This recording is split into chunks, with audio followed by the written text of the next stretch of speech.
천지를 창조하셨습니다. 그리고 하나님께서는 우리 인간을 만드셨어요. 2장 7절.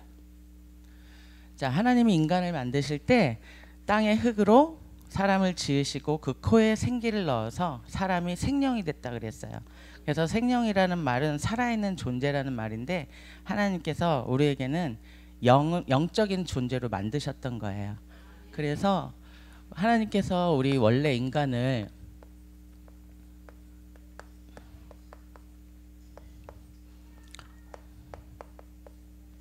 창세기 1장 27절 하나님의 형상대로 만드셨다고 했어요.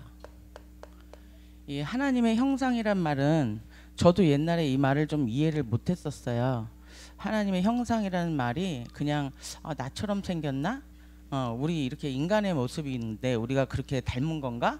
처음엔 그렇게 생각했었는데 이 하나님의 형상이라는 말은 어떤 모양을 말하는 게 아니라 하나님이 우리가 그 요한복음 그 4장 24절에 보면 하나님은 영이신이라는 말이 있어요. 그래서 하나님이 영적인 존재시고 그래서 우리한테도 영을 불어넣어 주셔가지고 우리가 영적인 존재가 됐습니다.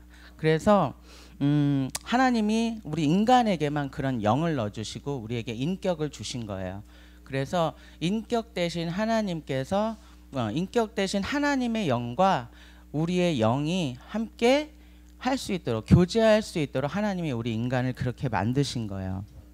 그런 다음 하나님께서 우리 인간에게 복을 주셨습니다.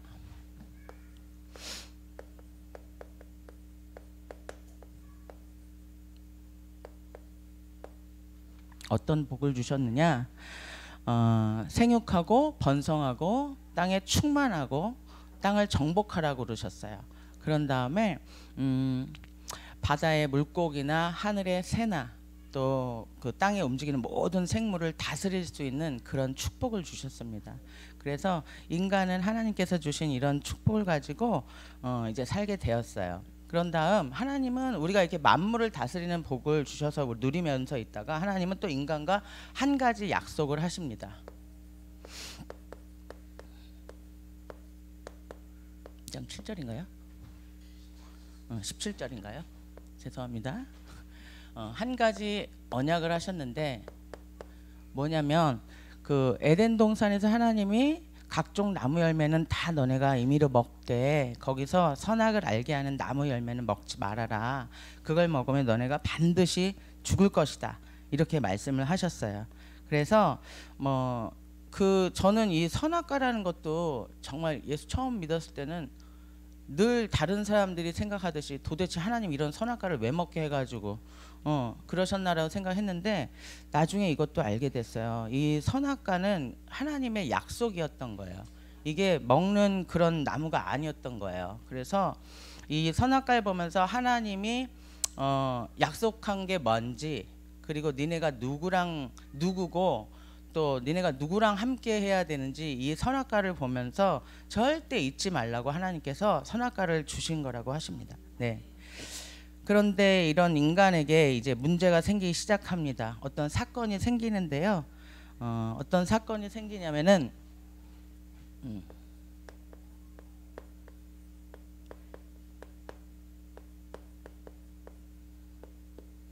창세기 3장 1절에서 5절. 여기 창세기 3장 1절에 보면은 뱀이 등장해요. 그래서 이 뱀은 계시록 12장 9절에 보면은 옛뱀 이것은 마귀라고도 하고 사탄이라고 한다고 성경에 정확하게 이 뱀의 정체에 대해서 말하고 있습니다. 그래서 근데 그 사탄이 어떻게 했냐? 첫 번째 인간인 그 아담과 하와가 있었는데 그 하와에게로 다가갑니다. 그러면서 유혹을 하죠. 그래서 하와가 그만 사단의 그 속임수에 넘어가고 맙니다. 그래서 하와를 어떻게 속였냐면 이 선악과를 먹으면 반드시 죽는다고 했던 하나님의 말씀을 이 사단이 변개시킵니다. 살짝 돌려서 말해요. 아니야, 니네 그거 먹어도 절대 죽지 않아. 니네가 이걸 먹으면 오히려 하나님과 같이 돼서 선악을 알게 될 거야 라고 하면서 하와를 속이게 됩니다. 그래서 그 말을 들은 하와가 이제 그 나무를 보니까 너무너무 아름다워 보이는 거예요. 그래서 하와 눈에 봤을 때 너무나도 먹음직도스럽고 보암직도 하고 탐스럽기까지 했다고 했었어요. 그래서 그 하와는 그 나무 열매를 따먹고 맙니다. 그런 다음에 남편인 아담한테도 또 줘서 둘이 같이 먹게 되죠. 그래서 이 일로 인해서 인간들은 그 하나님의 말씀을 거역하는 불순종의 죄를 범하게 됩니다.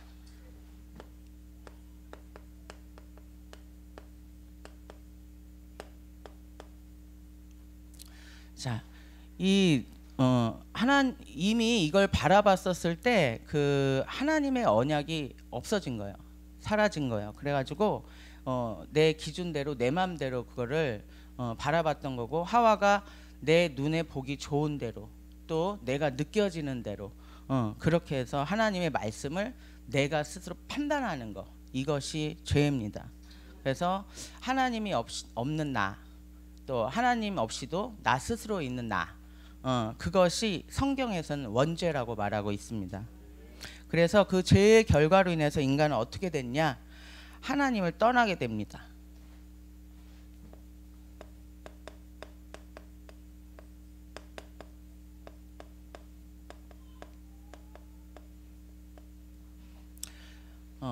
인간의 진짜 근본적인 그 문제가 뭐냐면 이렇게 하나님을 떠나게 된 거예요. 그래서 하나님하고 우리는 함께 해야 된다고 하나님이 만들어 놓으셨는데 하나님하고 우리가 관계가 끊어져 버린 거예요. 그런데 그 뒤에는 누가 조장을 하고 있었느냐? 사단이 조장을 하고 있었습니다. 예, 그래서 이런 죄를 범한 그 죄인된 인간의 결과가 어떻게 됐냐면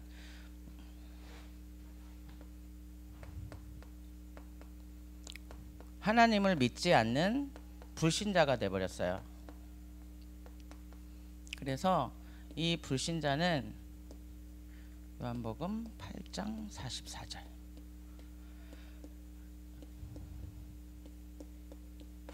불신자라고 하는 것은 하나님을 믿지 않는 거고요. 그 요한복음 16장 9절에 보면 죄라 함은 너희가 나를 믿지 않는 것이라고 성경에서도 죄에 대해서도 정확히 말하고 있거든요. 예, 그래서 여기 요한복음 8장 44절 보면은 너희는 너희 아비 마귀에게서 났으니라고 합니다. 그래서 너희 아비 마귀, 그러면 우리도 모르는 사이에 마귀 자녀가 돼버린 거예요. 하나님을 떠난 우리들은 마귀 자녀가 돼버렸고, 그러면서 우리의 영은 죽고 육만 살게 된 거예요. 그래서 그 사단이 우리를 완전히 장악하게 됩니다. 예. 사단은 무슨 수를 써서라도 우리 인간을 하나님을 멀어지게 하고 어떻게 해서든지 무너뜨리려고 해요. 그래서 사단은요, 뱀이 이렇게 또아리를 틀면은 이렇게 막 땡글땡글 감듯이 우리 인간을 각종 저주, 재앙, 문제들 이런 걸 계속해서 주면서 우리 인간을 계속해서 그냥 또아리 틀듯이 칭칭 감아버리는 거예요. 그래서 이렇게 칭칭 감기면 어떻게 되겠어요? 우리가 움직일 수가 없잖아요. 움직일 수가 없고 벗어날 수가 없어요. 막 벗어나려고 하면 더 칭칭 감아가지고 더 쫄라매버려가지고 도대체가 움직일 수 없고 헤어나올 수 없는 그런 수준으로 사단은 더더욱 많이 공격을 합니다. 그래서 아무리 우리 인간들이 노력을 해도 인간의 힘으로는 그 사단의 소나기에서 우리가 벗어날 수 없게 되는 거예요. 그런데 문제는 뭐냐면 이 답이 없는 거예요. 나올 방법이 없는 거예요. 이 답이 없는 게 더 문제인 거예요. 그래서 그 문제 속에서 계속해서 이 또아리 트는 거기서부터 계속 문제 안에서 우리 인간들은 계속 뱅글뱅글 돌 수밖에 없는 겁니다. 그로 인해서 사단은 하나님과 우리를 더 멀어지게 하는데요. 그게 뭐냐면 우상 숭배를 하도록 우리를 그렇게 만드는 거예요. 에베소서 2장 2절에서 3절.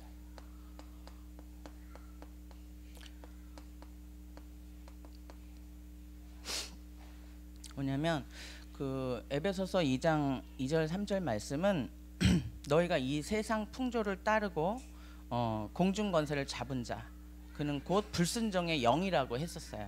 그래서 이 공중 권세 잡은 자가 누구요? 마귀요. 그리고 불순종의 영이 누구요? 이것도 마귀요. 네, 그래서 우리가 하나님이 누군지 모르니까 인간이 공중 권세에 붙잡히게 되는 겁니다. 네, 그래서 그러다 보니까 자꾸 사람들은 땅의 것에서 뭔가를 막 찾으려고 해요.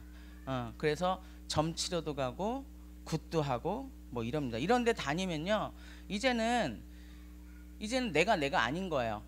내가 결정할 수 있는 게 없어요. 무조건 이제 점쟁이 말에 다 듣게 되는 거예요. 우리 고등학교 때 제 친구 어머니가 뭐 이런 역학을 또 공부하셨는지, 제가 고등학교 때였는데 그 집에 가면은 매일 아침마다 전화하시는 분이 있었어요. 그날 하루의 운세를 그 어머니한테 맨날 물어보시는 거였어요. 그게 생각이 나더라고요.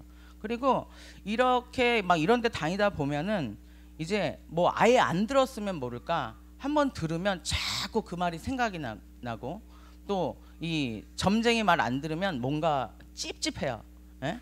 찝찝하고 또 더 안 좋은 일이 일어날 것 같고. 그래서 뭔 일이 잘못되면은 그때 내가 굿을 안 해서 그런가? 그래서 내가 이런 일을 겪나? 또 뭔 일이 잘 되면 그래 맞아, 그 점쟁이 참 용해. 아주 뭐 그냥 부적 끝내주겠어. 뭐 이러면서 자꾸 거기에 우리가 벗어날 수 있는 게 아니라 점점 거기에 그 맛을 들이게 되면은 헤어나올 수가 없게 되는 거야. 그래서 근데 인간들이 왜 그럴까요? 왜 이렇게 점치러 다니고 구타러 다니고 생각해 보면 결론은 불안하니까 그래요.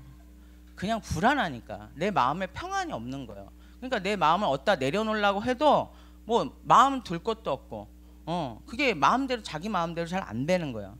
그러니까 뭔가에 의지하고 믿게끔 만드는 그 영적인 존재라는 거는 내가 하나님을 모르지만 그 인간이 만들어진 그 속성 때문에 뭔가를 의지하고 믿으려고는 하는데 그냥 이런 점치고 굿하고 미신 믿고 막 이런 걸로 사람들은 이렇게 마음의 그런 불안을 조금 채우려고 하는 경향을 보입니다. 그래서 인간은 점점 이렇게 우상 숭배의 길로 계속 이렇게 가게 됩니다. 근데 문제는 또 이러면은 또 마음이 편해야 되는데 이렇게는 하고 있는데 계속 마음은 뭔가 채워지지가 않아요.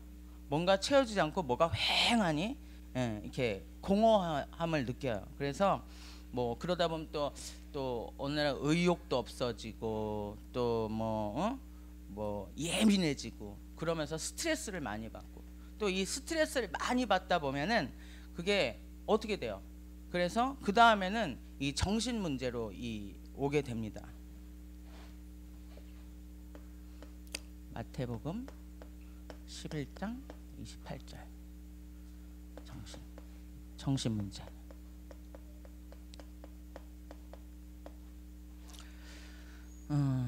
사람들이 요즘에는 이 정신 문제가 굉장히 심각한데요. 걱정되고 걱정, 불안, 염려, 근심 이런 것들이 쌓이다 보면 이게 우울증으로 오게 됩니다. 그래서 우울증으로 오고, 또 사람들이 이 무기력증이라고 그러죠. 다 귀찮아요. 그냥 아무것도 하기 싫어요. 그런 무기력증도 오고, 또 사람 만나기도 싫어요. 뭐 귀찮으니까. 그리고 대인 기피증도 생길 수 있고, 또 사람을 만나도 무서워요. 대인 공포증도 생길 수 있고, 또 잠이 안 와요. 불면증. 그리고 잠을 잔다고 해도 이렇게 악몽에 시달리고 또 이렇게 가위 눌리고 이렇습니다. 그래서 또 어떤 사람은 헛것도 보이고 막 이상한 소리가 들린다고 해요. 환청 같은 것도 들리고. 맨날 이런 생활이다 보니까 사람들이 수면제나 이제 신경 안정제 같은 걸 먹습니다. 그래서 약이 없으면 이제 살 수가 없고 잘 수가 없어요. 그래서 약에 이제 또 의존되게 되고, 약에 중독되다 보면은 사람이 약에 취해가지고 나중에 이렇게 멍한 상태, 그런 상태까지 오게 됩니다. 그래서 그게 좀 더 심각해지면 나중에 그 극단적인 선택을 할 수 있는 자살에까지도 영향을 미칠 수 있는 그런 수준까지 가게 되는 겁니다. 그래서 우리가 내 영이 하나님을 잊어버리니까 이 마음에 진정한 행복이 없는 거예요. 네. 그래서 우리가 보면 또 이 정신은 뭘 지배한다? 육체를 지배한다. 그래서 아까 목사님도 설교 중에 말씀하셨지만 우리가 마음속에, 머릿속에 뭔가 들어오면은 그게 행동으로 옮겨지기 시작합니다. 그래서 이 정신적인 문제가 발생되는 거는 이제 육체의 문제로도 가게 됩니다. 사도행전 8장 4절에서 8절. 육신 문제. 이게 질병으로 오는 불치병이나 이런 암 같은 것들도 그 문제가 될 수는 있겠지만은 우리가 그 정신적인 게 요즘에는 더 심각한 것 같아요. 그래서 얼마 전에도 계속 우리 연이어서 뉴스에서 나오던 신림동의 그 묻지마 칼부림 사건 뭐 이런 거 있잖아요. 이런 것도 이게 세상이 갈수록 험해지고 있는데 이 정신의 문제가 오면 사람들은 그 육신으로 그 문제 행동이 표출되는 것 같아요. 예, 그래서 뭐 이런 질병 같은 것도 문제지만 분노가 쌓이고 그다음 내 상처들 그다음에 또 화를 참지 못하는 거 이러니까 그 아무 연관성도 없는 사람들을 그렇게 아무렇게나 쉽게 막 죽일 수 있는 그런 건 것 같아요. 그래서 사람들은 또 그런 사람들 보고 아유 어떻게 저럴 수 있어 귀신에 씌었나 봐 뭐 이런 얘기를 합니다. 근데 맞아요. 그게 귀신에 씌인 겁니다. 예, 그게 사단이 사단한테 그 사람은 완전히 장악당하고 지배당해서 사단의 종노릇을 하면서 그 사람은 사망의 길로 가고 있는 거예요. 네. 그래서 사단이 하는 짓 보면은 사단이 이 하는 짓이 꼭 요런 사람을 죽게끔 만들고 무너지게 하고 이런 짓들을 하는 것 같아요. 그래서 하나님은 우리를 점점 모르게 만들고 또 이런 저주나 재앙 속에서 우리가 빠져나오지 못하게끔 만들어버리고 그 다음에 또 여기 묶인 인간들은 뭐 아무리 돈이 있고 모든 걸 갖고 있어도 여기 빠져나오지 못하게 되면 인생이 완전히 무너지게 되는 겁니다. 네. 그래서 이게 사단의 수법인 것 같아요. 그래서 많은 걸 가졌지만 그 이런 증상이 있는 사람들은 인생이 사는 게 그냥 지옥과 같은 삶을 이 땅에서 살고 있습니다. 그거는 부르도 대신할 수 없는 것 같아요. 그래서 인간들은 보면은 영적인 존재예요. 그래서 물질로 그 만족이 되지 않는다고 했어요. 그래서 영으로만 만족이 되는데, 그러니까 영적인 문제가 생기면 마음의 문제가 생기고, 이 마음의 문제가 생기다 보면 그거는 무조건 육체적으로 우리가 문제가 올 수밖에 없는 그런 원칙과 같은 그 수순을 밟아가는 것 같아요. 그래서 우리가 이 지겨운 인생 얼마나 지겨워, 이렇게 지겹게 그냥 막 사는 이 지겨운 인생들, 이거 이 땅에서 고통받다가 그냥 나 하나 칵 죽어버리면 되겠지, 그만이겠지, 뭐 이렇게 생각을 하지만 아니요, 이게 또 죽는다고 될 일이 아니에요. 또 성경에는 또 이게 또 무서운 말이 또 써 있습니다. 네, 그래서 죽으면은 또 뭔 일이 일어났냐? 누가복음 16장 19절에서 31절 말씀, 넷의 문제가 있습니다. 성경에서는 그 천국과 지옥에 대해서 말하고 있어요. 심판이 있다고 말하고 있고요. 히브리서 9장 27절에 보면 한 번 죽는 것은 사람에게 정해진 것이요 그 외엔 심판이 있다고 했어요. 제가 처음에 예수 믿을 때는 그렇게 믿는 거 아니지만 제가 사실은 이거를 이번에 하게 되면서 사실 좀 자신은 없었는데요. 뭐 자신이 이꾸자시고 할 것도 없다 그 생각을 했어요. 왜냐면 어차피 이건 피해 나갈 수 없는 것 같고 그리고 이참에 내가 하면서 내가 정리를 하고 그 다음에 내가 이제 이게 보니까 듣는 거랑 말하는 게 틀리더라고요. 그래서 제가 목사님 몇 번 하시는 거 들었고 우리 장로님들 하는 거 들었는데 제가 완전 신생 베이비잖아요. 처음 해보는 거기 때문에 그랬는데 못해도 알아서 해주시는데 이걸 하면서 제가 뭘 느꼈냐면 정말 하나님한테 너무너무 감사했었어요. 이걸 하면서 제가 하나님 떠났었던 사람이거든요. 그리고 이랬던 사람이에요. 근데 감사하게 저는 여기까지만 온 것 같아요. 정신 문제. 병은 안 걸렸으니까 딱 여기까지 걸렸었던 것 같아요. 정신이 그래도 확 돌기 전에 하나님이 저를 딱 건져주셨던 것 같아요. 그래서 이걸 하면서 요때 잠깐 말씀을 드릴게요. 제가 초등학교 때 잠깐 교회를 다녔었어요. 초등학교 때 그냥 교회에서 노느라고 맨날 노트 주고 연필 주고 이러니까 그 맛에 교회를 다녔었는데, 제가 우리 그 주일학교 구병경 장로님한테도 말씀드린 게 뭐냐면 주일학교 너무 중요하다는 거예요. 제가 그 초등학교 때 그 교회 그 뭐 받으러 다녔던 애 중에 하나였는데 그 믿음이었어요. 하나님이 그거를 제가 그때 초등학교 때 다니고 나서 안 다녔어요. 20년 넘게 안 다녔어요. 하나님을 떠나서 살던 게 저였어요. 저였는데 하나님께서 그 전에 계속해서 지금 생각해보면 그 저를 계속해서 이렇게 콜링을 하셨던 것 같아요. 근데 저는 남의 말을 잘 안 들어요. 그러니까 귀가 얇지가 않아요. 그래서 누가 꼬셔도 잘 안 넘어가요. 그래서 하나님이 근데 너무 감사한 건요. 저한테 막 정신적인 문제가 오고 육체적으로 뭐하고 이래서 저를 부르신 게 아닌 게 너무 감사하더라고. 뭐냐면 저는 하나님이 일방적으로 찾아오셨어요. 네, 일방적으로. 뭐냐면 제가 그때 요 2번에 있었거든요. 2번에. 뭐냐면 제가 지금 생각해보면 태초에 하나님이 인간을 만드시고 저는 영세 전부터 하나님이 선택하셔서 이 땅에 보내실 때 우리 아빠 이웃남, 우리 엄마 김명자 그 집에 보내시기로 이미 정하셨잖아요. 그래서 초등학교 때 다녔잖아요. 부모님이 다니셨거든요. 그랬는데 다 떠나서 우리가 실족한 상태가 됐었어요. 그랬는데 제가 그 직장 언니 잘못 만나는 바람에 그 언니가 이제 스님하고 친했습니다. 그래서 제가 아까 그 어릴 때 얘기를 왜 하냐면 제가 5살 때요. 5살 때 우리 집 앞에 교회가 있었고 지금 생각 5살 때인데 기억이 나요. 근데 그 뒤에 큰 돌 부처상이 있었어요. 근데 어린 5살이었지만 그게 너무 무서웠어요. 희한하게 우리 집에서 계단으로 쫙 이렇게 보면은 교회 올라가는 그 계단인데 그 뒤에는 항상 십자가 뒤에 이 커다란 돌 부처상이 있었어요. 그래서 그 아기가 항상 골목을 이렇게 다닐 때면 이러고 다녔어요. 이러고. 그게 무서워서요. 근데 저는 그거를 요 며칠 전에 전도사님 얘기 중에 그 기억이 떠올랐던 거예요. 아, 그 아기가 뭘 알아서 내가 이렇게 가리고 다녔지? 그래서 아, 역시 나는 창세 전부터 하나님 나를 택정한 사람이었어. 예. 그러면서 제가 그 스님이 여자 스님이었는데 저는 아까 말했듯이 그 부처상 자체도 싫어하고요. 약수터 가서 물 푸는데 무슨 동자승처럼 이상한 조그만 거 돌멩이라도 있으면 저는 그게 싫어서 물을 못 떠요.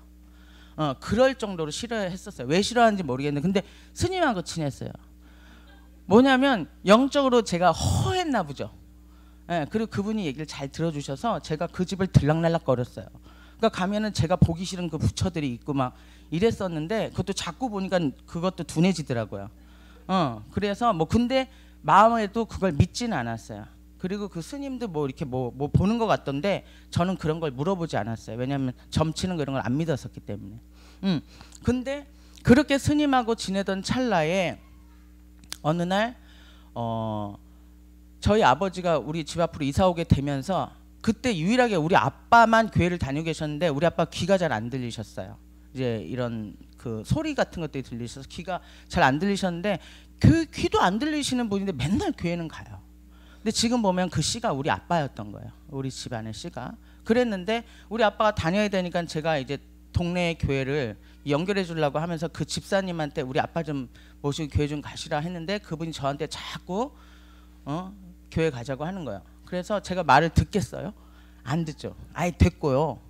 거기나 다니셔요. 라고 했는데 그때 저한테 너무 감사해. 제가 만약에 그때 계속해서 거부했었다면 저는 지금도 이 밑에 쭈르륵 오는 애들 이런 문제에 또 속해 있었던 사람이었겠죠. 근데 그때 무슨 일 있었냐면 저한테 그 집사님이 우리 집에 들락날락 거리면서 맨날 기도를 하고 가셨을 거 아니에요.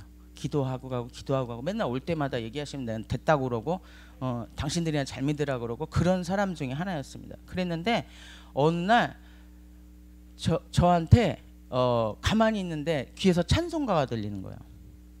교회 안 다닐 때 찬송가가 들리는데 그게 주일학교 때 들었었겠죠. 제가 스님하고 친했는데 뭐 찬송 부를 일이 뭐가 있었겠어요. 근데 그 찬송가가 들리는데 그 찬양이 그 마태복음 6장 33절에 먼저 그 나라와 그 의를 구하라. 그래 그게 들리는 거예요. 그래서 그러더니 이제 그 후로 그 주에 몇 번을 동일한 건 매번 찬송가가 바뀌어요. 그런데 그때마다 찬송가가 들리면서 영상으로 기억이 나게 해요. 왜냐하면 그 주일학교 때 제가 그 쫄래쫄래 이렇게 어른들하고 같이 우리 애들처럼 이렇게 예배를 드렸거든요. 근데 그때도 처음에 그 찬양이 들리는 그 다음에는 또 다른 걸로 들리는데 뭐 공중나는 새를 보라 이 찬양이 또 들리는 거예요. 그게 뭐 어디에 있는지도 모르겠고 그러니까 뭐야 아씨 이랬었거든요. 근데 세 번째는 뭐냐면 또 빈들의 마른 풀같이 막 이런 또 찬양이 들려요. 그거 어디서 들었냐고. 근데 주일학교 때 어른들하고 같이 예배 보면서 그러면서 근데 빈들의 마른 풀같이 그 찬양 들렸을 땐 제가 벌써 딱 이상한 낌새를 차렸어요. 그래서 어디 가서 찬송가 뭐 어디 성경책 있는 거 어디서 제가 구했는지 그걸 보고 탁 펴는 순간 제가 저 교회 안 될 때 얘기입니다 지금. 근데 제가 순간적으로 그거를 부르는 거예요. 그러면서 그걸 부르는데 막 눈물이 나는 거예요. 그러면서 뭐가 생각이 딱 나냐면 제가 그때 5학년 때인데 저 자리도 기억나요. 저 끝에 저 끝자리에 앉아 있었거든요. 금요일 예배였어요. 금요일 때도 갔나 봐요 제가. 근데 그때 제가 하나님한테 기도한 거를 떠오르게 하는 그 찬양 부르면서 교회 안 다닐 때 뭐냐면 그때 거기서 저는 교회 다니고 있었잖아요. 저희 엄마도 다니고 있었고 우리 아빠만 안 다니고 있었어요. 그때는 또 하나님 우리 아빠 교회 다니게 해주세요. 이 기도를 한 거가 그 찬양을 하면서 떠오르는 거예요. 그래가지고 이제 그러던 찰나에 저한테 지금 이상한 일이 며칠 안으로 파파파박 막 일어나는 거예요. 계속해서. 그러니까 제가요 처음에는 무시했다 나중에는 막 갑자기 무서워지는 거예요. 그래서 안 되겠다. 내가 이러다가 인생 돌겠다. 지금 내가 이렇게 안 하면 인생 막 돌아서 오겠다라는 생각이 뻗떡 들면서 제가 그때 제 발로 교회를 찾아갑니다. 네, 찾아가면서 근데 하나님은 너무나도 정확하신 걸 제가 느낀 게 뭐냐면 그날 교회를 갔어요. 갔는데 목사 이런 얘기 해도 되는 거죠 이 시간에? 신인이라 교회에 딱 갔는데요. 갔을 때 너무너무 웃겼어요. 제가 저기서 교회에서 이렇게 몇 발짝 좀 제법 큰 교회인데 몇 발짝 들어오는데 들어오자마자서부터 눈물이 나는 거예요. 있을 수도 없는 일인 거야. 눈물이 나면서 처음 왔으면 저 원래 뒤에 앉아야 되잖아요. 요 앞에 앉아요. 요 앞에. 맨 앞에 가서 앉아가지고 하염없이 눈물을 흘리면서 저 지금도 그게 잘 안 되는 게 손 들고 찬양하고 이런 걸 잘 좀 부끄러워하거든요. 근데 그때는 교회 처음 온 사람이 손 들고 있는 거예요. 제가 정말 깜짝 놀랐어요. 근데 그걸 깜짝 놀란 게 아니라 뭐냐면 그날 목사님께서 강단에서 하신 말씀이 그날 설교 말씀이 마태복음 6장 33절이었어요. 그래서 제가 정말 깜짝 놀랐어요. 그래서 이걸 하면서 그 기억이 떠오르면 저는 이제 그 이후로 계속해서 이제 신앙생활을 하게 된 겁니다. 그래서 이걸 하면서 제가 그때의 기억이 떠오르면서 야 정말 나는 하나님이 나를 정말 사랑하셨나 보다. 그리고 얼마나 급하시고 얘는 말로 해서 안 듣는 애니까 다행히도 몸으로 치시진 않고 인격적으로 저한테 그냥 알려주셔서 제가 그걸 감지하고 이제 하나님 앞에 오게 된 케이스입니다. 네, 지루할까봐 말씀드렸어요. 네, 그래서 여기 죽으면 심판이 있다 그랬고 내세 문제가 분명히 우리에게 있다고 했어요. 그래서 누가복음 16장에 보면은 한 부자와 그 거지 나사로 얘기가 나오면서 우리가 이 세상 살면서 뭐 어떤 신분으로 어떻게 살던지 간에 그게 중요한 것이 아니라 이 이야기를 소개시킨 거는 뭐냐면 이 땅의 신분이 어떻든 잘 살든 못 살든 그게 중요한 게 아니라 너네 안에 예수가 있느냐 없느냐. 예수가 있으면 우리는 천국을 보장받아 놓은 거예요. 예, 그런데 부자처럼 여기서 부경화 다 누리고 떵떵거리고 살았지만 결국에 죽어봤더니 그 사람은 그 안에 그리스도가 없으니까 지옥으로 꼬링하게 되는 겁니다. 네, 그래서 이게 가장 저는 무서웠었어요. 예. 자, 그래서 또 이제 더 엄청난 일이 있습니다. 또 여기까지 끝나면 돼요. 근데 나 하나 죽어서 지옥으로 꼬링 해가지고 여기서 끝나버리면 되는데 그 후로 또 뭐가 있다고 합니다. 예. 출애굽기 20장 4절에서 5절 후대 문제가 있다고 합니다. 이 나 혼자 죽으면 끝인 줄 알았더니 이게 끝도 아니고 또 지옥 가면 끝인 줄 알았더니 그것도 끝도 아니고 이게 이 죄라는 게 이렇게 질긴 것 같아요. 그래서 이거는 내 자녀, 내 후손들한테까지 대대로 이렇게 대물림이 되는 거라고 합니다. 그래서 우리가 자녀들한테 이 좋은 걸 물려줘야 돼. 돈은 물려줄 줄 알면서 이 믿음의 유산은 잘 물려주지 못하는 그런 안타까운 일이 벌어지는 게 이 저주 재앙들이 우리가 자녀들한테 이게 대물림 되면서 유산으로 물려지게 되는 거예요. 그래서 하나님께서는 말씀하셨어요. 뭐냐면, 그러니까 하나님과 함께하는 구원받은 사람들한테는 하나님이 천대의 복을 주겠다고 했는데, 또 불신앙하거나 이 죄의 역사는 하나님이 3, 4대까지 망하게 한다고 하셨어요. 그게 이 출애굽기 20장 4절 5절 나오는 말씀이고요. 그래서 우상을 만들지 말라고, 그리고 너네가 그것을 섬기고 또 나를 미워하는 자는 하나님 그 죄를 갚되 아버지로부터 아들에게까지 3, 4대까지 이르게 한다고 분명히 말씀하시고 계셨기 때문에 우리가 이걸 잘 기억해야 됩니다. 그래서 계속되는 이 반복되는 이 어지러운 문제들 때문에 참 사람은 계속해서 고통을 받습니다. 그래서 계속 사단이 눈을 가리고 있는 거예요. 그래서 이런 것 때문에 인간들이 이제 방법을 찾기 시작하는데, 어떤 방법이냐? 뭐 나름대로 열심히는 살아가고 또 열심히 노력은 해요. 그런데 인간이 하는 방법 첫 번째가 뭐냐면,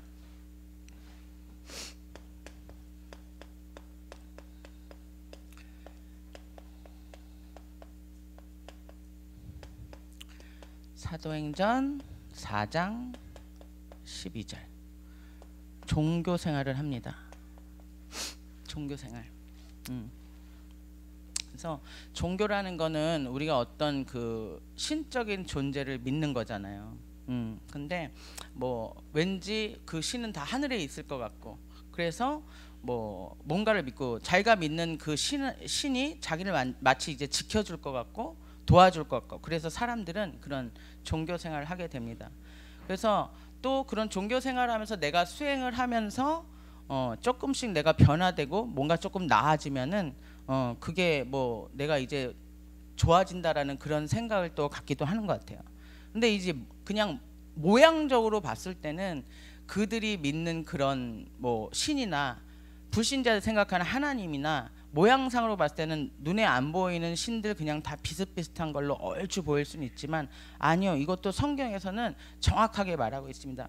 이 사도행전 4장 12절에는 다른 이로서는 구원을 받을 수 없나니 천하 중에 구원받을 만한 이름을 너희한테 준 적이 없다고 말씀하시고 계세요. 네. 그래서 두 번째는 또 그러니까 종교로도 안 되는 거예요. 그래서 두 번째는 이사야서 64장 6절인가요? 네, 선행입니다. 사람들은요 착하게 살고 정직하게 살고 또 주변에 많은 덕을 쌓고 그러다 보면 내가 굉장히 착해진 것 같아. 그래서 이렇게 착하면 내가 좋은 데 갈 거라고 생각하는 것 같아요. 그렇지만 뭐 그럴까요? 절대로 또 이런 걸 가지고도 해결될 수 없는 게, 성경에서 우리의 이런 착하게 사는 것들, 우리는 자체가 부정한 자라고 하나님 말씀하셨어요. 그래서 우리의 의는 더러운 옷 같다고 말씀하셨기 때문에 우리가 아무리 착하게 살고 그래도 우리의 착한 행실로는 안 되는 거예요. 세 번째. 그럼 세 번째 방법이 뭐였냐? 골로새서 8장 2장 8절 철학입니다. 자, 학문 중에서 좀 최고봉이라고 하는 그런 것이 이제 철학인데요. 이 철학이 어떻게 바라보는 관점이 다르고 또 뭔가 깊이가 있는 것 같고 또 뭐 좀 있어 보이는 건 사실이야. 좀 뭐가 좀 있어 보여. 뭐 세상적인 잣대로 봤을 때는 저 사람 좀 뭐가 깊어, 뭐 있는 것 같아. 맞는 말이야. 막 이렇게 생각하지만 사실은 이걸로도 어떻게 영을 살릴 수 있는 방법은 없는 거예요. 그건 역시나 여기 골로새서 2장 8절에 누가 철학과 헛된 속임수로 너희를 사로잡을까 주의하라고 했어요. 그래서 이것은 세상 초등 학문을 따르며 그리스도를 따름이 아니니라라고 정확하게 또 여기서 딱 꼬집어서 철학 갖고도 안 된다라고 말씀하고 있습니다. 그래서 인간들은 방법을 종교도 안 돼, 그럼 착하게 살아도 안 돼, 철학으로도 안 돼, 어떤 걸로도 이 근본 문제는 해결할 수가 없는 거였어요. 자, 그래서 이렇게 용 쓰고 있는 우리 인간들을 하나님께서 보다 못해 이제 우리 인간에게 하나님께서 구원의 길로 이렇게 길을 열어주시기로 이제 작정을 하십니다. 어떤 방법으로? 하나님의 방법으로. 네, 그래서 하나님의 방법은 어떻게 하나님께서 우리한테 그 방법을 제시하시는지 한번 보겠습니다.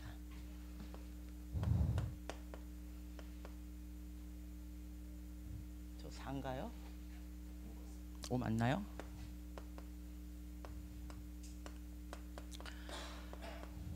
하나님의 방법 첫 번째, 요한복음 3장 16절. 자, 하나님이 세상을 이처럼 사랑하사 독생자를 주셨으니 이는 그를 믿는 자마다 멸망치 않고 영생을 얻게 하려 하십니다 라고 말씀하셨고요. 또 로마서 5장 8절에 보면 우리가 아직 죄인 되었을 때에 그리스도께서 우리를 그 위하여 죽으심으로 말미암아서 우리가 그 하나님께서 우리에 대한 자기의 사랑을 확증하셨다고 했어요. 네, 그래서 그 약속대로 이 땅에 오신 분이 누구냐? 누구겠어요? 예수님. 네. 마태복음 1장 21절. 예수님. 자, 아들을 낳으리니 이름을 예수라 하라. 그리고 그가 자기 백성을 자기 죄에서 구원할 자이심이라 하셨습니다. 그래서 이사야서 7장에도 보면은 보라 처녀가 잉태하여 아들을 낳을 것이요 그 이름을 임마누엘이라 하라. 그리고 예수님의 이 또 다른 이름이 임마누엘이었어요. 임마누엘. 그래서 이것도 성경에 나온 게 임마누엘 뜻이 하나님이 우리와 함께 계시다. 이런 뜻입니다. 그래서 이제는 하나님이 자신이 직접 이 땅에 오시기로 작정하셨던 거예요. 그래서 우리의 구원자 되신 예수님이 그럼 이 땅에 오셔서 어떻게 하셨느냐? 요한복음 19장 30절입니다.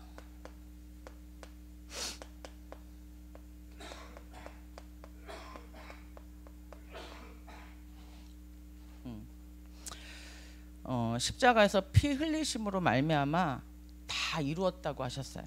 예, 그래서 예수님께서는 십자가로 완성하십니다. 예, 그래서 인간의 모든 죄를 십자가에서 그냥 완전히 그냥 한 방에 그냥 끝내버리신 거예요.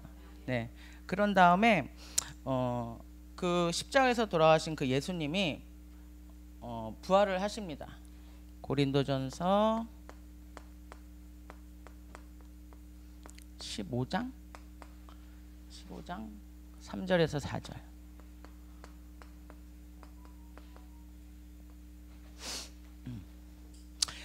성경에 그대로 약속하신 대로 성경대로 예수님은 십자가에 돌아가셔서 사흘 만에 부활하셨습니다. 예, 그분이 누구시냐? 마태복음 16장 16절. 주는 그리스도시요 살아계신 하나님의 아들이시니이다. 이분이 우리의 구원자 예수 그리스도이십니다. 예. 또 예수님이 오셔서 이제 또 승천하시고 다시 오신다는 약속까지 하셨어요. 사도행전 11장인가요? 1장 11절. 승천하시고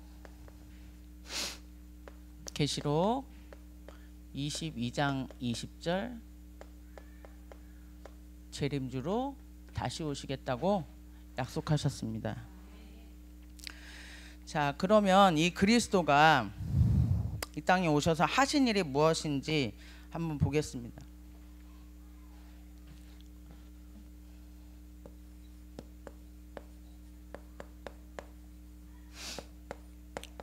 히브리서 2장 14절에서 15절.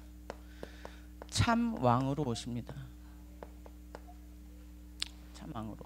그래서 그가 우리들처럼 혈육을 지니심은 그 죽음을 통하여서 죽음의 세력을 잡은 자, 곧 마귀를 멸하시고 또 죽기를 무서워하면서 한평생 매여서 그 종로로 타던 모든 사람들을 놓아주러 오셨다라고. 그래서 그분이 이 땅에 만왕의 왕으로 오신 줄 믿습니다. 자, 그리고 히브리서 9장 11절에서 12절. 참 제사장으로 오십니다. 염소나 그 송아지의 피가 아닌 오직 자신의 피로 그 영원한 속죄를 단번에 한 번에 이루신 분이 있는데 이분이 예수 그리스도시고 참 제사장으로 오셨습니다. 네. 그리고 세 번째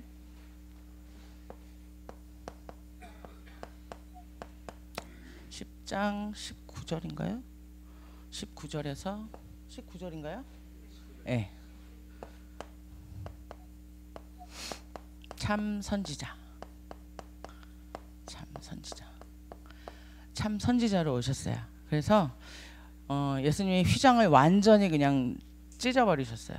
그래서 또 성소에 이렇게 들어갈 수 있는, 단번에 들어갈 수 있는 우리의 그런 담력을 주셨습니다. 그래서 우리가 예수 그리스도의 이름으로 힘입어서 우리가 성소 앞에 갈 수 있고 하나님 앞에 갈 수 있고, 또 우리가 예수 그리스도의 이름으로 우리가 하나님의 이름을 부를 수 있는 그런 사람이 된 거예요. 네.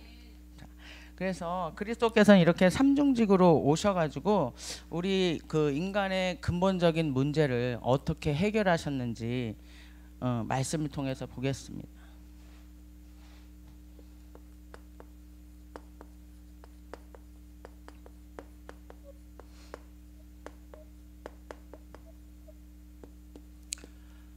요한일서 3장 8절. 자, 참 왕으로 오신 그리스도께서 사단을 멸하시고 승리하셨습니다.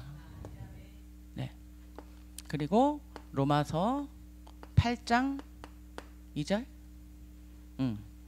자, 또 제사장으로 오셔서 우리의 모든 죄를 속죄해 주시고 우리를 죄에서부터 해방시켜 주셨습니다. 네.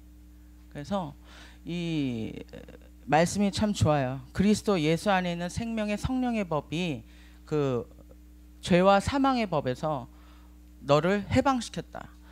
그래서 우리가, 제가 또 이거에는 또 간증이 하나 있습니다. 제가 아까 요쪽 2번에 있었잖아요. 예, 2번에서 3번으로 가기 직전에 그런 상태에서 제가 이제 예수를 믿게 되면서, 근데 제 마음에는 늘 찔림이 있었어요. 이거는 예수 믿기 전에 저한테 아까 그런 일이 있었던 거고, 지금 얘기는 이제 막 교회 다녔을 때, 초신자 때 얘기입니다. 그런데 제가 교회를 다니는데 늘 이제 그러면서 이제 성경을 봤을 거 아니에요. 그날도 이제 집에서 빨래 돌리고 있으면서 성경을 막 혼자 보고 있었어요. 그리고 또 뭔 일이 일어나는 거 혼자 있을 때 일어나요. 네, 혼자 성경을 막 보고 있는데 그때 이제 빨래가 다 돼서 빨래를 탁 꺼내려고 하는데 그 처음에 있었던 찬양 소리가 또 들리는 거예요. 이때는 이제 교회 다녔을 때. 근데 그 불길 같은 성신여 이거 있잖아요. 저 그 찬양 안 좋아해요. 어렸을 때 막 부흥회 때 그거 막 어른들이 너무 광신도 같아가지고 어린 눈으로 봤었을 때 너무 이상하게 보이는 거예요. 그래가지고 교회는 따라갔지만 그 찬양 하면은 막 안 좋은 느낌이 있어요. 근데 그 찬양이 들려서, 근데 제가 앞전에 그 경험이 있었잖아요. 그래가지고 잽싸게 이제 그거를 찾아봤어요. 그 찬양을, 찬송가 목록을 보고 찾아봤어요. 그래서 그걸 딱 찬양을 이렇게 글로 읽어보는데 뭐 이게 뭐라는 거예요. 나랑 별로 상관없는 것 같은데. 이제 그럼 딱 덮었어요. 근데 자꾸 이상해요. 근데 왜 들렸을까? 그러면서 이제 다시 그 찬양을 또 펼쳤어요. 그랬더니 갑자기 내 눈에 찌리리릭 보이는 게 뭐냐면 제목 밑에 말씀 구절이 있더라고요. 아주 조그맣게. 저는 그게 있는 사실도 몰랐었거든요. 근데 그게 내 눈에 딱 보이는 거예요. 거기에 6장 7절. 근데 저는 사도행전인 줄 알았어요. 그래서 사도행전 6장 7절을 폈더니 아니 뭐 이거 나랑 상관없는 얘기인 것 같은 거야. 이게 뭐라는 거야. 성경 늘 어려워서 보던 차인데. 그래서 또 덮었어요. 그랬는데 그 와중에 그래 또 이상하잖아요. 성경을 이렇게 째려보고 있었어요. 그랬는데 옆에 꼭다리가 톡톡톡톡톡 있는 게 보이잖아요. 그래서 그거를 글씨를 쫙 찾아봤더니 사가 있는 거예요. 그게 이사야서인지 그때 알았어요. 이사야서를 딱 펼쳐서 6장 7절을 보니까 제가 그거 펼쳐서 읽는 순간 눈물이 확 쏟아졌어요. 또 펑펑 울었어요. 뭐였냐? 앞뒤 얘기는 모르겠어요. 성경도 모르겠고 난 아무것도 모르겠어요. 근데 거기에 뭐냐면 정확하게 한 줄로 저한테 네 악이 제하여졌고 네 죄를 사하여졌느니라, 이 말이 거기에 딱 써 있는데 제가 그거를 읽는 순간 눈물이 펑펑 나면서 그래서 제가 성령을 그때 알았던 것 같아요. 지금 생각해 보니 그게 성령께서 저한테 알려주셨던 거예요. 그때는 그게 성령인지 뭔지도 모르는 수준의 사람이었는데 지금 생각해 보면 성령이 하시는 일이 가르치고 알려주고 하시잖아요. 그리고 내가 생각지도 않고, 그렇다고 해서 제가 막 그것 때문에 고민하던 거 아니에요. 내가 그 스님하고 친하고 그 부처 있는데 막 들락날락거리고 막 이런 거, 그래서 내가 이거 어떻게 막 고민하는 것도 아니었어요. 하지만 내 속에 요만큼 교회 다니다 보니까 우상 숭배하지 말고 다른 신을 섬기는 게 이게 진짜 하나님한테 주제를 지는 거네, 요런 거 정도는 알고 있었는데 하나님께서 제가 막 그걸로 고민하지도 않았는데 저한테 그 말씀을 딱 보여주시는데 저는 그냥 누가 말해주지 않아도 알겠는 거예요. 그 순간 뭐를 알았느냐? 하나님이 아셨어. 내가 이거 가지고 찔려하는 거. 그래서 하나님이 정확하게 말씀을 통해서 나한테 얘기해 주시는 거야. 너 그런 거 신경 쓰지 말라고. 너는 이미 내가 말씀에 말했듯이 너의 악은 나를 믿음으로 인해서 이제 다 제하여졌고 너 그런 죄 범한 거 내가 너한테 다 사했어. 이거를 말씀을 통해서 아주 정확하게 알려주셔서 제가 그때서부터는 그거에 대해서 1도 생각하지 않게 됐습니다. 그래서 그 하나님의 그 말씀을 통해서 제가 그 다음서부터는 이런, 또 살다 보면 또 이런 일이 있을 수 있잖아요. 그리고 과거잖아요. 그래서 하나님이 저한테 정확하게 말씀해 주신다는 거. 그래서 하나님은 정말 우리의 그 1.1회까지 다 아시고 그 깊이 감찰하신다는 거를 제가 초신자 때 경험을 했습니다. 이 얘기가 왜 나왔을까요? 그래서 제가 예수 믿으면서 제가 이렇게 저도 역시나 이 죄에 빠져서 죽을 수밖에 없었던 그런 인생이었는데 하나님이 저를 해방시켜 주신 거예요.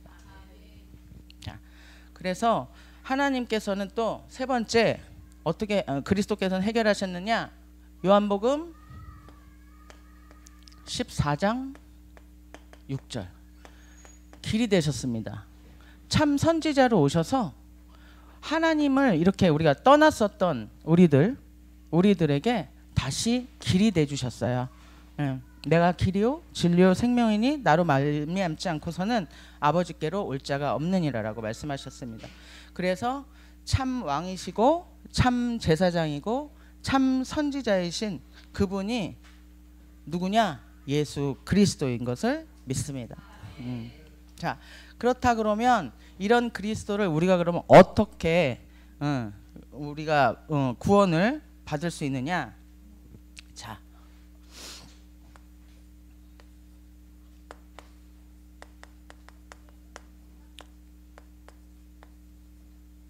첫 번째 요한복음 1장 12절 영접하면 됩니다. 자, 영접하는 자, 곧 그 이름을 믿는 자들에게는 하나님의 자녀가 되는 권세를 주신다고 말씀하셨습니다. 그냥 예수를 믿으면 됩니다. 네. 그리고 이걸 어떻게 믿느냐? 로마서 10장 9절에서 11절인가요? 10절인가요? 네. 마음으로 믿어 의에 이르고 입으로 시인하여 구원에 이르느니라. 자, 우리가 할 수 있는 방법은 그냥 믿는 거예요. 그리고 예수님께서 오시면서 너무 간단하게 이 일을 하게 했어요. 제가 얼마 전에 어떤 목사님 설교를 이렇게 잠깐 우연찮게 듣다가 뭐였냐면 옛날에 우리가 죄를 씻으려면 희생 제물이 있었잖아요. 근데 그 목사님이 그걸 직접 해보셨대요. 매년 하고 계시대요. 그래서 그거를 아주 리얼하게 설명하시는데 저 그걸 보면서 정말 깜짝 놀랐습니다. 우리가 그 죄를 짓고 그 당시로 제가 이렇게 좀 그 시간 여행을 가서 보면은 그 소를 잡아다가 안수를 하잖아요. 내 죄를 이쪽으로 이제 옮기잖아요. 그런 다음에 그 소를 갖다가 때려 잡아서 그러면 목숨줄이 끊어질 때 이게 한 방에 안 죽는다는 거예요. 난리 칠 거 아니에요. 근데 제가 만약에 내 죄가 있어서 그 소를 잡아서 지금 하나님 앞에 번제를 드린다고 생각하면은 직접 죽이는 거예요. 제사장이 죽이는 게 아니래요. 직접 죽이는 거예요. 그러면은 그게 숨통이 잘 안 끊어진다는 거예요. 그리고 가죽을 다 벗기고 각을 뜨고 막 이런 거는요. 완전히 그 죽이면서도 오만 피투성이가 되고 난리가 아니라는 거예요. 그래서 그것을 저는 성경을 예전에 봤었을 때 그냥 제사장들이 하는 건 줄 알았어요. 근데 그게 이번에 다시 깨달았던 게 그게 제사장이 한 게 아니라 그 사람이 직접 하는 거라는 거예요. 그래서 그런 거를 들으면서 제가 생각한 게 뭐냐면 와, 그 당시에는 진짜 내 죄 한번 벗어나려고 이렇게 그 소를 또 그 먼 데까지 또 끌고 와서 잡아다가 이렇게 하는 건데 우리는 지금 예수 믿는 건 너무나도 간단하잖아요. 예수님이 이 땅에 오셔서 정말 우리의 죄를 대신해서 십자가에서 피 흘리고 돌아가신 다 이뤘다고 하신 그것 때문에 우리는 너무너무 쉽게 예수를 믿는 거예요. 그게 너무 감사하더라고요. 저도 이렇게 소 때려잡으라 그랬으면은 지금 못했을 거예요. 그렇게 소를 잡고 나면 죄 짓는 게 쉽지는 않을 것 같아요. 소 잡는 게 힘들었어. 그렇지 않을까 생각이 듭니다. 자, 그래서 그러면 우리가 영접을 하고 믿고 그 다음에 마음으로 믿고 입으로 신에서 구원에 이른다고 했어요. 그런 다음에 그러면 우리가 어떻게 해야 되느냐? 계시록 3장 20절. 마음의 문을 열어야 됩니다.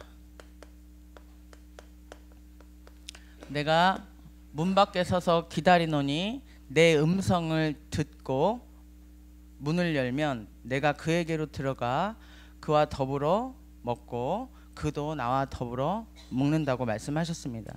그래서 예수가 내 안에 들어오셔야 돼요.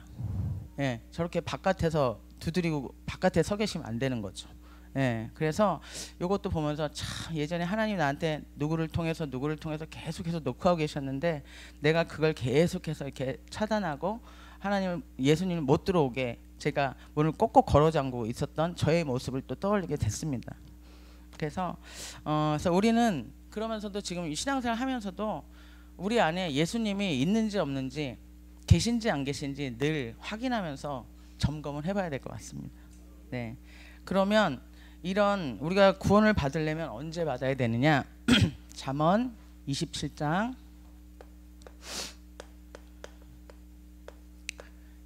1절. 지금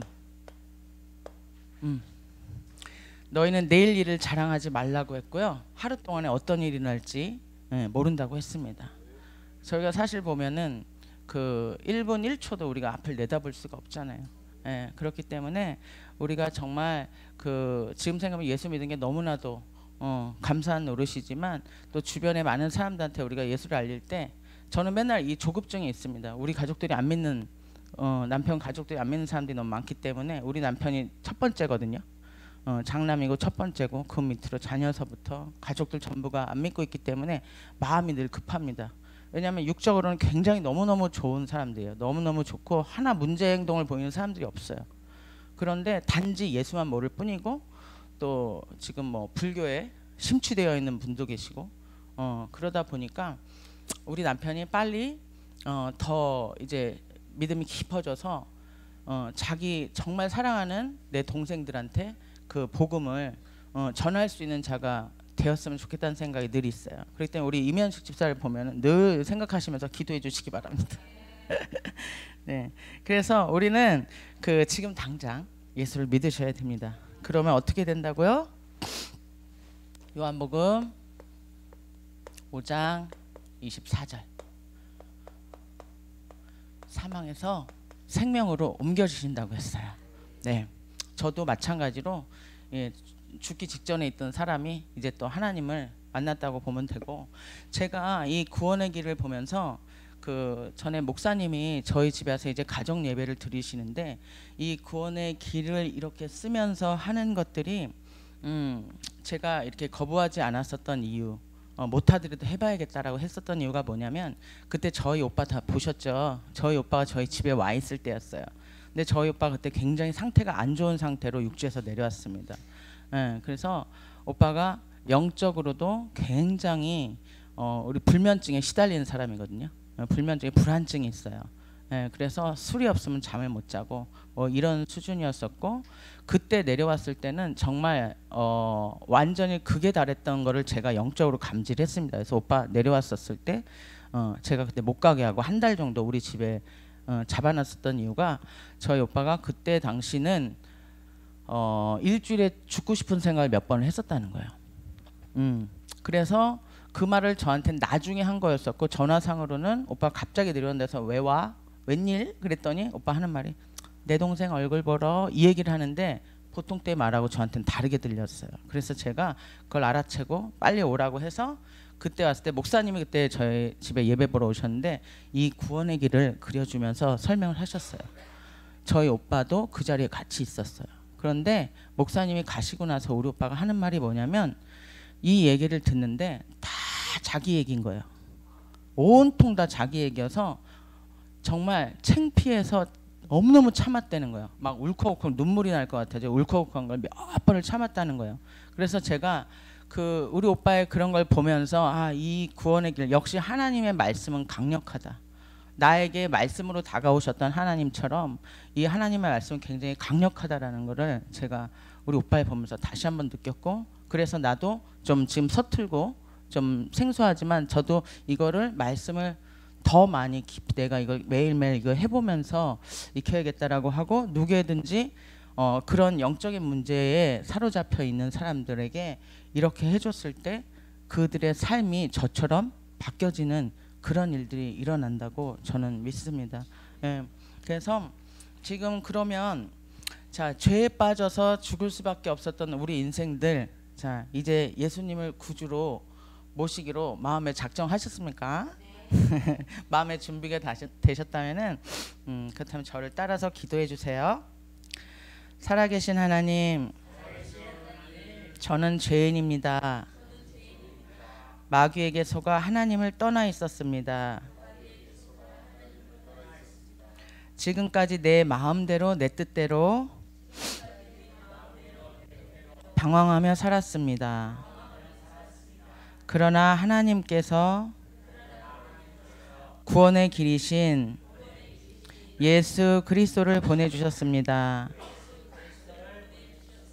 지금 이 시간에 제 마음의 문을 활짝 열고 고백합니다. 예수님께서 십자가에서 죽으시고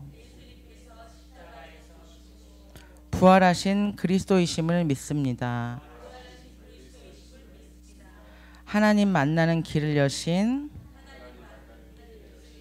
예수 그리스도를 제 마음속에 주인으로 모십니다. 지금 성령으로 제 마음속에 들어오셔서 저를 하나님 자녀로 삼아주시고 영원토록 저와 함께하여 주시옵소서. 진리의 성령께서 저를 인도하여 주시옵소서. 예수 그리스도의 이름으로 기도합니다. 아멘. 자, 이제 하나님의 자녀가 되신 여러분을 예수님의 이름으로 축복합니다. 박수 한번 칠까요? 자, 우리가 이렇게 구원받으면 또 이걸로도 너무 감사한데 하나님이 저희한테 선물을 주십니다. 예, 구원받은 저희에게 선물을 주시는데 무슨 선물이냐? 하나님의 자녀가 되는 축복을 주세요.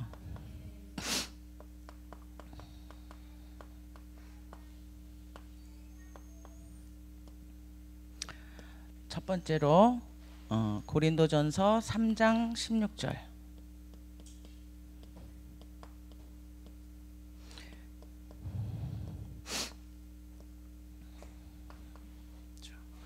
자, 너희는 너희가 하나님의 성전인 것과 또 하나님의 성령이 너희 안에 있는 것을 알지 못하느냐라고 했습니다. 자, 이제 우리는 그 성령께서 내주하시는 성전이 된 거야. 예. 그리고 요한복음 14장 26절에서 27절. 또 성령께서 우리를 인도하십니다. 네. 인도하시고 또 아까 저한테도 이거는 믿음의 깊이와 상관없이 성령 하나님께서 찾아오셨을 때 이 성령이 내 안에서 가르쳐 주시고 알려 주시고 하는 거를 제가 초신자 때 느꼈잖아요. 그래서 우리는 진짜 믿음이 깊고 막 장로님들 수준이 돼야지만이 성령의 역사가 강하게 일어나는 것 같지만 사실은 저처럼 완전히 뭐가 뭔지도 잘 모르는 사람한테도 성령 하나님께서는 강력하게 역사하심을 제 경험을 통해서 제가 알게 되었어요. 네. 그래서 이 요한복음 14장 26절 말씀을 보면 또 평안도 주신다고 했어요. 그렇기 때문에 너희는 이제 두려워하거나 무서워하거나 근심하지 말라고 말씀하셨습니다. 네. 그런 다음 세 번째 또 무슨 복이 있느냐?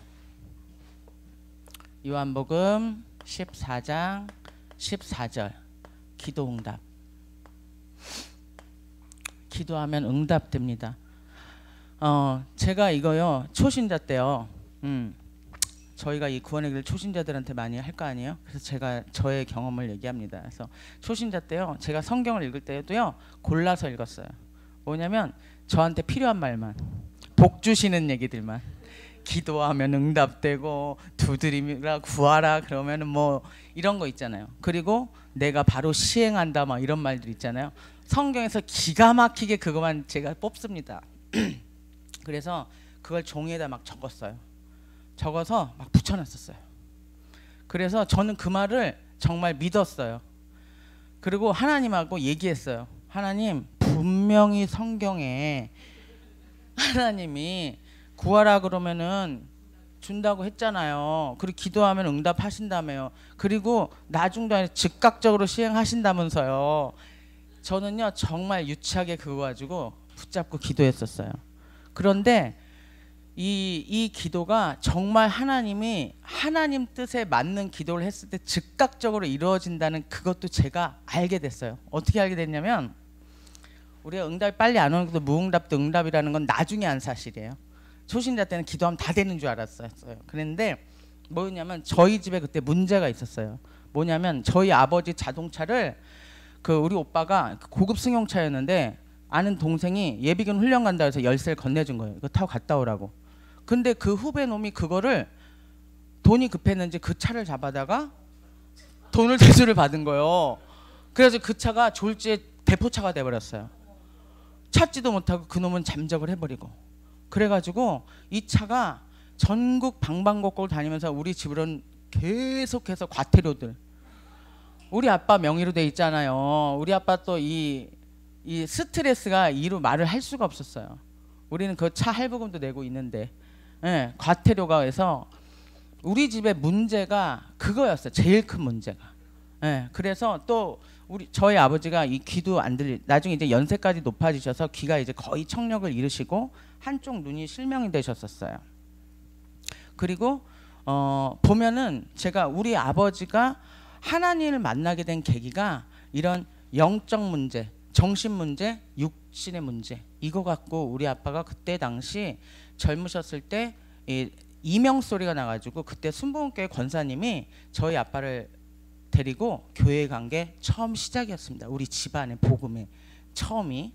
그러면서 우리 엄마는 천주교회 처녀 때 다녔었대요. 근데 아빠가 믿으니까 같이 교회 다닌 거고 그랬는데 이제 저희 아빠가 그런 장애도 있고 또 약을 오랫동안 드셨어요. 정신과 약을 오래 드셨고 제가 또 이렇게 생긴 건 이래도 굉장히 또 효녀근성이 있습니다. 그래서 부모님을 참 잘 모셔요. 그래서 맨날 아버지 모시고 병원에 다니고 하니까 그 원장님이 저를 되게 예쁘게 보셨어요. 젊은 애가 그냥 맨날 아버지 모시고 저렇게 병원 다니고 하니까, 그래서 그 원장님 나중에 저를 부르시는데 뭐라 그랬냐면, 아빠가 이 그 한쪽 눈이 실명이고 이 귀가 청각 장애로 하면은 이 두 개를 합하면은 그 중복 장애가 들어가는데, 그럼 급수가 별로 높진 않대요. 그런데 여기다 정신과를 더해버리면 완전히 세 개가 복합이 돼가지고 등급이 굉장히 높아지는 거예요. 그래서 그 얘기를 해주시는데, 그러려면은 이제 재산이 없어야 되는 거예요. 근데 우리 집에 고급 승용차가 저렇게 돌아다니면서 폐차가 안 됩니다.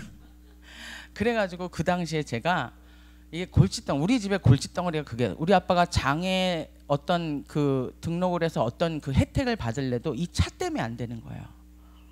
그래서 제가 그때 당시 교회 처음에 다녔을 때 저한테는 우리 집에 문제가 이거잖아요. 그러니까 저는 이 문제를 놓고 기도할 거 아니에요. 그래서 이제 하나님 요 차 좀 어떻게 잡게 해주세요 라고 하는데, 그 기도만 하면 이상하게 앞이 하얘지고 말이 안 나오는 거예요. 제가 그 완전 그 지금도 기도를 잘 못 쳐드리면 그땐 더 못했을 거 아니에요. 그랬는데 그 기도만 하려고 그러면 입이 안 떨어지는 거예요.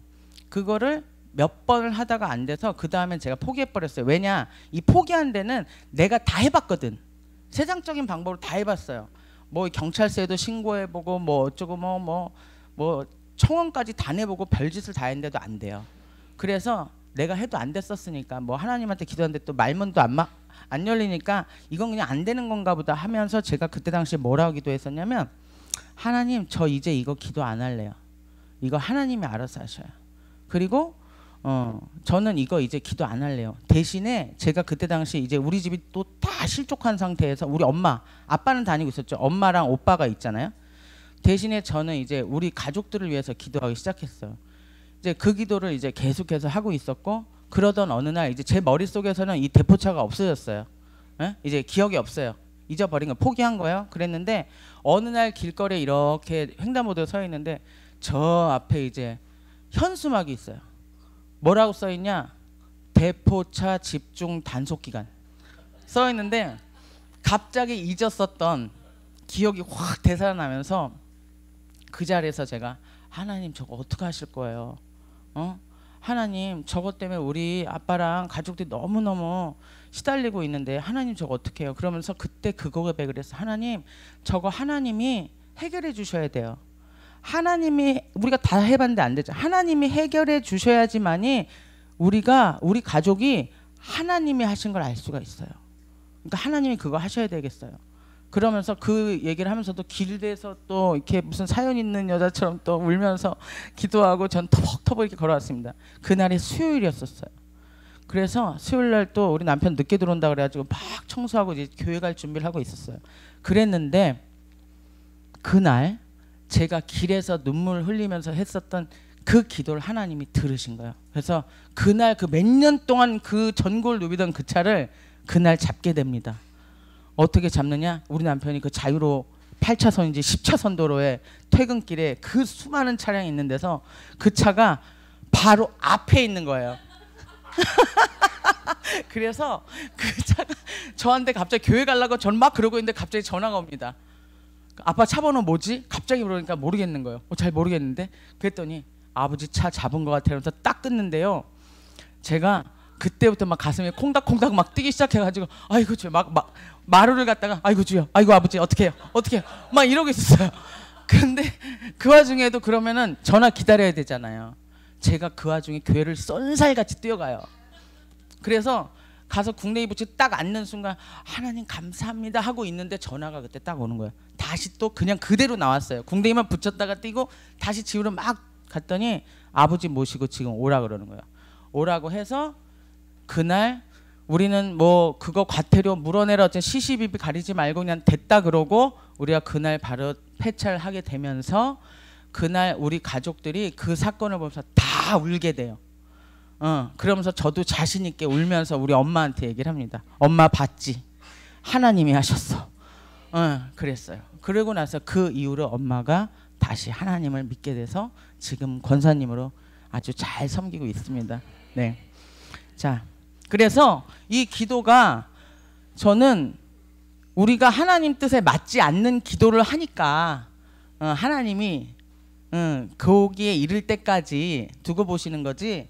사실은 하나님이 구원에 이르는, 영혼을 구원하고 하나님을 알게 하는 용도로 우리가 기도하면은 바로 즉각적으로 응답하신다는 것을 제가 그 경험을 통해서 알게 됐습니다. 자, 그리고 히브리서 1장 14절. 하나님이 천사를 보내주셔서 이제 우리가 천사의 도움도 받게 됩니다. 이제는 우리가 혼자가 아니에요. 그래서 모든 천사들은 그 섬기는 영으로 보내셨다고 하셨어요.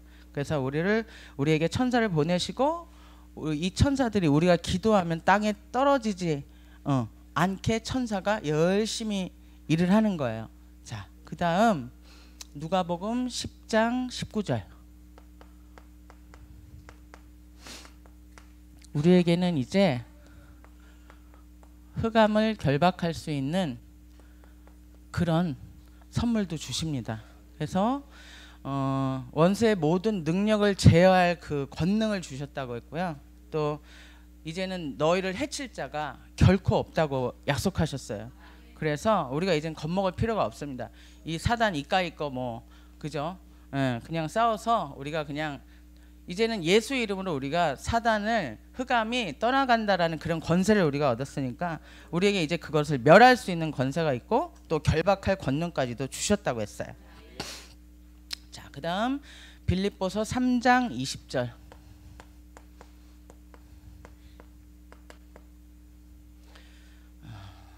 이게 천국, 저희 이제 신분이 바뀌었습니다.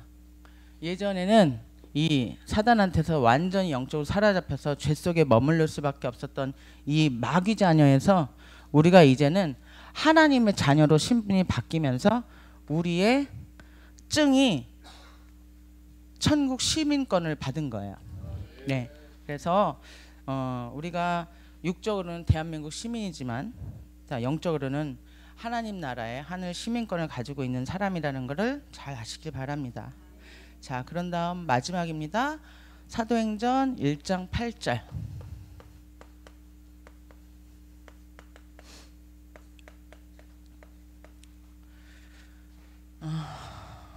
오직 성령이 너에게 임하시면 너희가 권능을 받고 예루살렘과 온 유대와 사마리아 땅끝까지 이르러 내 증인이 되리라 하셨습니다.